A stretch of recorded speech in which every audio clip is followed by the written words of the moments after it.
प्यारे बच्चों, कक्षा सप्तम और अष्टम के लिए आज हमने जिस प्रकरण को चुना है वह है विशेषण। विशेषण व्याकरण के अंतर्गत आता है। हम सब जानते हैं कि अपनी पाठ्य पुस्तक में दिए गए पाठों के अतिरिक्त हम सबको व्याकरण का भी अध्ययन करना होता है। व्याकरण का अध्ययन हम क्यों करते हैं, इसके सबसे पहले हम इसके बारे में बता चुके हैं। हमारे जीवन में व्याकरण का बहुत महत्व है। जैसे शरीर में आत्मा का महत्व होता है। आत्मा निकल जाए, प्राण निकल जाए तो शरीर का कोई मतलब नहीं है, फिर निर्जीव हो जाता है, व्यर्थ कहलाता है। उसी प्रकार से यदि हम किसी विषय से, किसी भाषा से उसके व्याकरण को अलग कर दें तो फिर उसमें कुछ नहीं बचता। इसलिए आज हम सब ने व्याकरण के बारे में चर्चा करने का मन बनाया है और अपना जो बिंदु चुना है वह है विशेषण। हम सबको पहले से पता है कि जितने भी शब्द हम प्रतिदिन पढ़ते हैं, लिखते हैं, सुनते हैं, समझते हैं, यानी जो भी शब्द किसी न किसी रूप में हमारे सामने आते हैं वे 8 भेदों में बटे होते हैं। कोई शब्द संज्ञा होता है तो कोई सर्वनाम होता है, कोई क्रिया होता है, कोई विशेषण होता है, क्रिया विशेषण होता है, संबंध सूचक अव्यय, समुच्चय बोधक और विस्मयादि बोधक।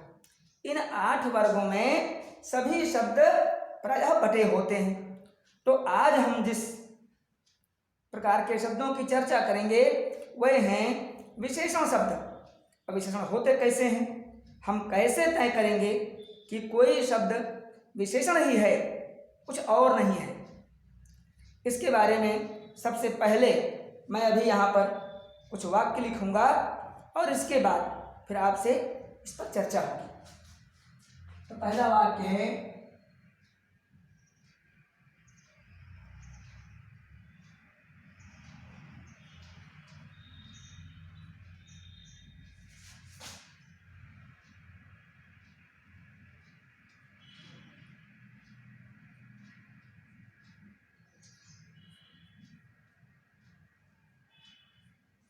अभिमन्यु वीर योद्धा था। अगला वाक्य,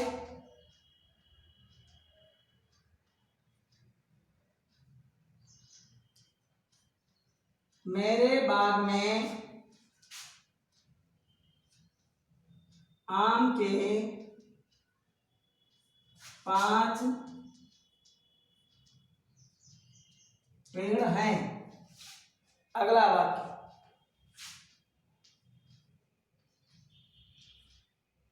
चाय में चीनी कम है।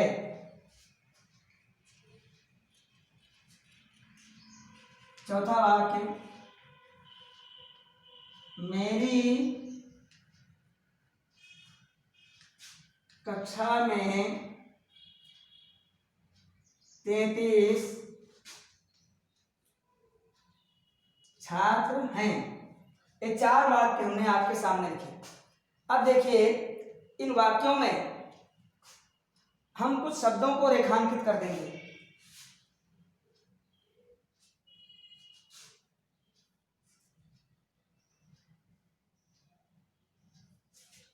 पहले वाक्य में हमने वीर शब्दों को रेखांकित किया, दूसरे में 5, तीसरे में कम और चौथे में हमने 33 इस संख्या को रेखांकित कर दिया। अब इन वाक्यों को ध्यान से पढ़ेंगे तो ध्यान से पढ़ने पर हमें पाते हैं कि जितने भी रेखांकित शब्द हैं, एक जैसे वीर शब्द जो है अभिमन्यु के बारे में आया है, 5 आम के पेड़ों के बारे में आया है, कम चीनी की मात्रा के बारे में आया है, इसी प्रकार से 33 कक्षा के छात्रों के बारे में आया है। अर्थात ये छात्रों की विशेषता है कि वो 33 हैं। ये आम के पेड़ों की विशेषता है कि वे 5 हैं, अधिक नहीं है, उससे कम नहीं है। मोटे नहीं हैं, पतले नहीं हैं, 5 हैं। ऐसे अभिमन्यु वीर है, वो छोटा नहीं है, बड़ा नहीं है, मोटा नहीं है, वो वीर है। तो अर्थात जितने भी रेखांकित शब्द हैं ये अपने अपने संज्ञा, जैसे यहाँ पर अभिमन्यु संज्ञा है और यहाँ पर आम के पेड़ संज्ञा है, इसमें चीनी संज्ञा है और यहाँ छात्र संज्ञा है। इन सभी संज्ञा शब्दों की विशेषता को बताते हैं। जैसे पहला जो वाक्य है यह अभिमन्यु का एक गुण है। वीरता एक प्रकार का गुण होता है जो योद्धाओं के अंदर होता है, जिसके आधार पर वह अपनी कला का, अपनी वीरता का प्रदर्शन करते हैं, लड़ते हैं, शत्रुओं से लोहा लेते हैं। तो इस प्रकार से यह गुण हो गया। इसमें 5 हैं तो 5 क्या है? ये संख्या होती है।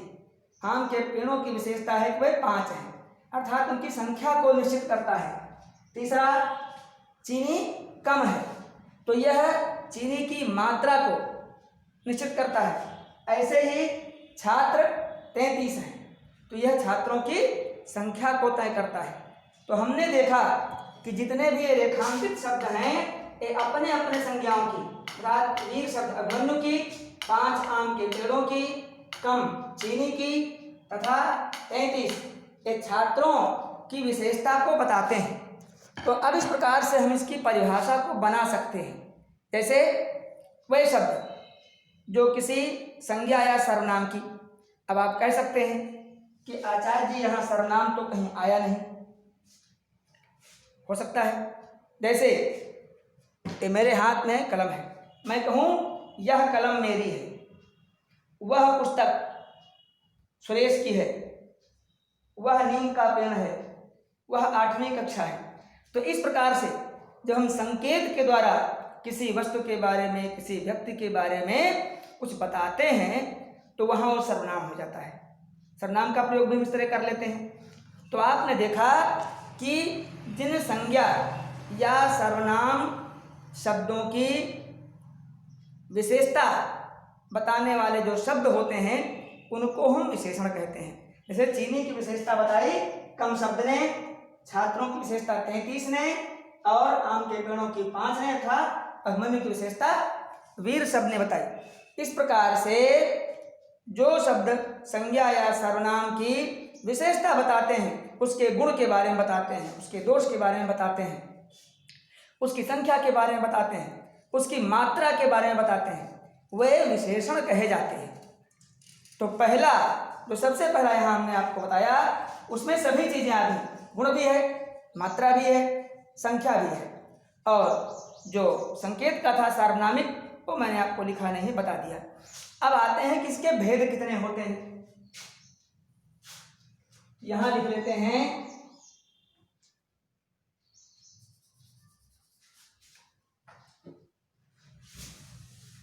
विशेषण के भेद।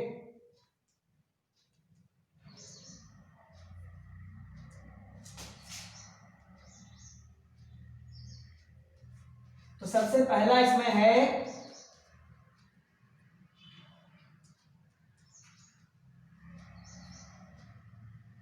गुणवाचक, दूसरा है परिमाणवाचक,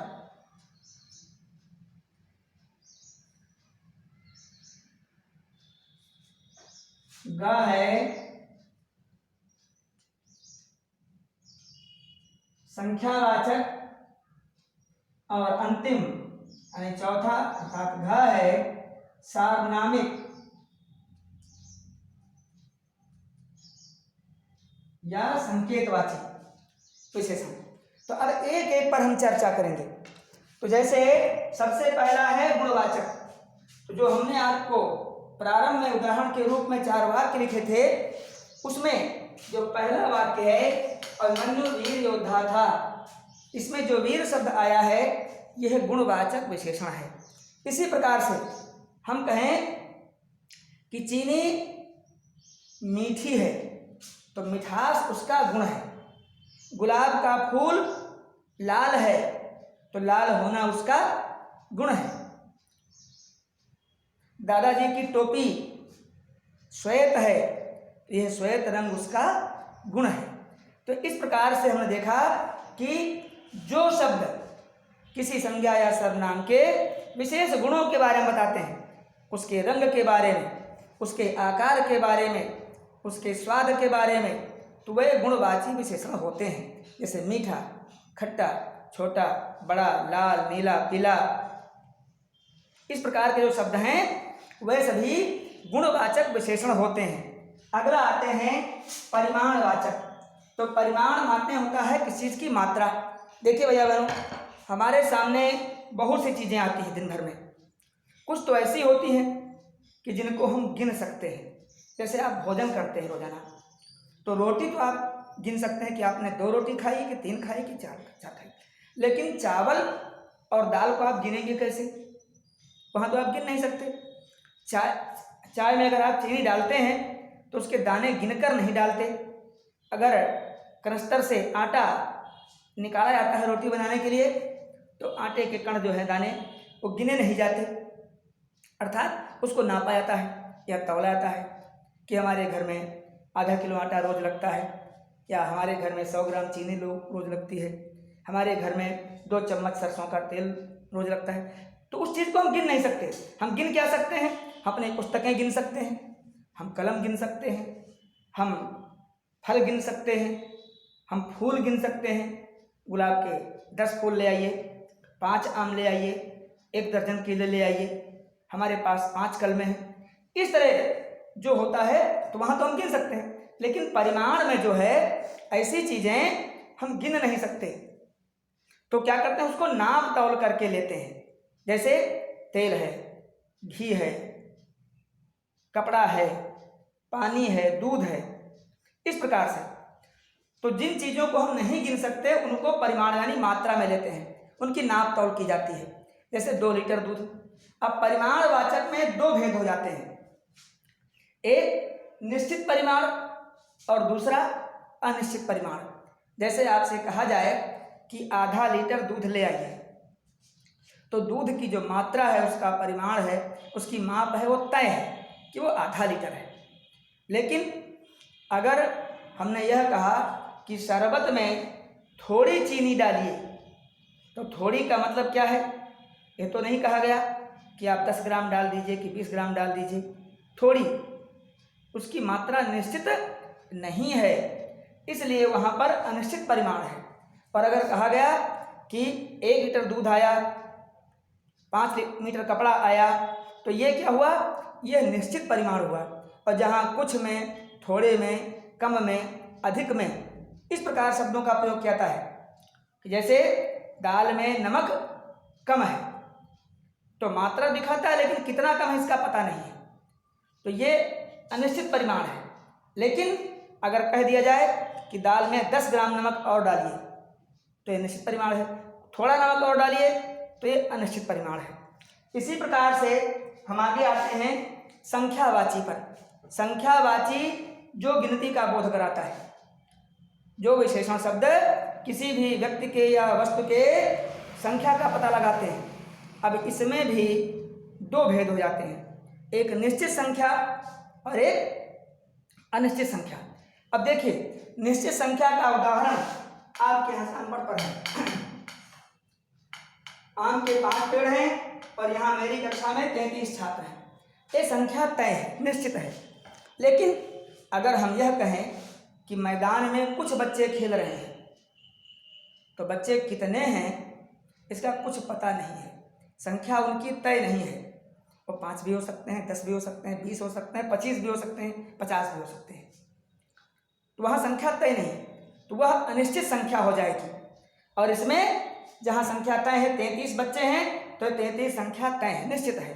आम के 5 पेड़ हैं, अगर हम कह दें कि मेरे बाग में, मेरे उद्यान में गुड़हल के कुछ पौधे लगे हैं, तो उनकी संख्या पता नहीं है, इसलिए वह अनिश्चित संख्यावाचक है। कुछ क्या है? अनिश्चित संख्यावाचक है। लेकिन अगर यहाँ लिख दिया गया कि 5 पेड़ हैं आम के, तो यह निश्चित संख्या हो जाती है। तो इस प्रकार हमने देखा कि जो शब्द, अर्थात जिन शब्दों से हमको किसी व्यक्ति या वस्तु की संख्या के बारे में पता चलता है, वह संख्यावाची विशेषण होते हैं। अब अगर संख्या निश्चित है तो वह निश्चित संख्यावाची विशेषण हुआ, जैसे 5, 33। लेकिन कक्षा में कुछ बच्चे हैं, मैदान में कुछ बच्चे खेल रहे हैं, वार्षिकोत्सव में बहुत से लोग आए। अब कितने आए उसकी कोई गिनती सही नहीं की गई, इसलिए वहाँ पर अनिश्चित संख्यावाची विशेषण हो जाएगा। कुछ और बहुत से ये अनिश्चित संख्यावाची है, 5 और 33 ये निश्चित संख्यावाची है। अब अगला आता है सार्वनामिक, अर्थात इसको हम संकेतवाची विशेषण भी कहते हैं। जब हम किसी वस्तु की ओर या किसी व्यक्ति की ओर हाथ से संकेत करते हैं, यह कलम मेरी है,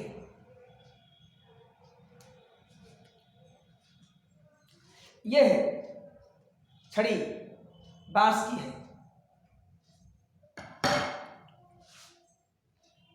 वह बस्ता दिनेश का है, यह श्यामपट है, वह दरवाजा है। इस प्रकार जब हम संकेत करके बताते हैं किसी वस्तु के बारे में या किसी व्यक्ति के बारे में, तो वहाँ पर उसको हम संकेतवाची विशेषण कहते हैं, अर्थात यह वह ये सब संकेतवाची विशेषण हैं। तो भैया बहनों, आज हमने विशेषण के बारे में अध्ययन किया। हमने देखा कि विशेषण वह शब्द होते हैं जो किसी व्यक्ति की, किसी वस्तु की विशेषता को बताते हैं, अर्थात उसके गुण को बताते हैं। कोई उसकी संख्या को बताता है, कोई उसकी मात्रा को बताता है, और कोई उसकी ओर संकेत करके बताता है, निश्चित करता है। तो ये विशेषण होते हैं। अब उसमें कुछ निश्चित होते हैं, कुछ अनिश्चित होते हैं। शेष आप अपनी जो पाठ्य पुस्तक है, इस प्रकार के बहुत से वाक्य आपको मिलेंगे पाठों में, आप उनको खोजें। ऐसे वाक्यों को आप अलग से कॉपी में लिखें और एक निर्णय करें जो उनमें शब्द दिए गए हैं उनके आधार पर कि आपके ने जो वाक्य चुने हैं वो किस प्रकार के हैं, विशेषण हैं अगर, तो कौन सा विशेषण उनमें आता है। यह बात आपको करनी है। शेष अगली बार जब मिलेंगे तो फिर से इस पर चर्चा करेंगे।